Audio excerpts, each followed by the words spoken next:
سلام بابا. سلام میری جان. کیا نبی خدا نے مجھے بخش دیا؟ اندر آنے کی اجازت دیں گے؟ اگر کچھ اور کرتی تو کبھی معاف نہیں کرتا. تم نے عاشقوں کا انداز اپنایا، جسے چاہتی تھی اسے حاصل کر لیا. معاف کر دینا انبیاء الہی کی زیب و زینت ہے. امید ہے کہ میں اس معافی کے اہل قرار پاؤں گی. جب کوئی گنہگار ہے ہی نہیں تو معافی کیسی؟ کیسے آنا ہوا؟ یوسف کے اصرار پر آئی ہوں. اس نے خواب دیکھا ہے اور بے چین ہے کہ اسے آپ کے سامنے بیان کرے. یقین ہے اس کا خواب مکمل خیر و نیکی پر مشتمل ہے. یوسف کے خواب میں شیطانی ارواح کا گزر نہیں. اچھا، تو کیا خواب دیکھا بابا کی جان نے؟ میں نے خواب دیکھا کہ میں اور میرے بھائی صحرا میں کھیل رہے ہیں. تیز ہوائیں چل رہی ہیں.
میرا نہیں خیال کہ کوئی خاص تعبیر ہو اس خواب کی.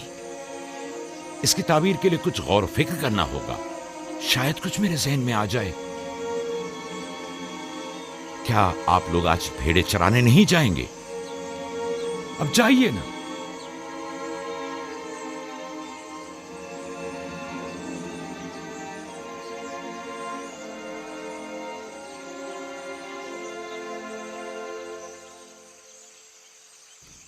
نہیں معلوم خواب کی تعبیر کیا تھی جو یعقوب نے سب کے سامنے بات کرنا مناسب نہیں سمجھا. وہ تو ظاہر ہے بدھو، یوسف کی باقی بھائیوں پر برتری اور سرداری. اور کیا؟ اس خواب کی تعبیر تو بچوں پر بھی واضح تھی. وہ سب رنجیدہ ہو گئے تھے. مجھے ان کے ذہنوں سے اس کے غلط اثرات کو مٹانا ہوگا. یوسف کو اپنا خواب سر عام نہیں بتانا چاہیے تھا. روٹی اور کھجورے رکھ دو، تھوڑی دیر بعد ان کے پاس جاؤں گا.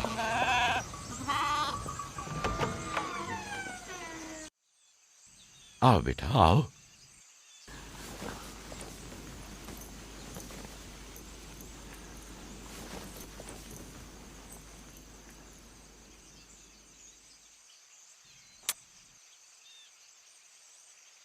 جو کچھ میں تمہارے بارے میں سوچتا تھا ٹھیک تھا میرے بیٹے. میں تمہیں یہ بشارت دیتا ہوں کہ تمہیں مستقبل میں بلند و بالا مرتبہ اور اعلی مقام حاصل ہوگا اور تم اپنے بھائیوں پر سرداری کرو گے.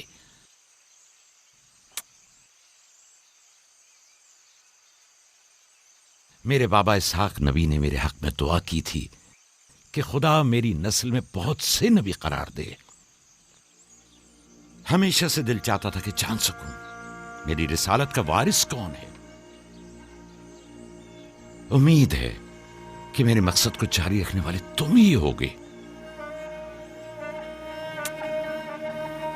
خدا تمہیں تمام آفات ارضی و سماوی سے محفوظ رکھے.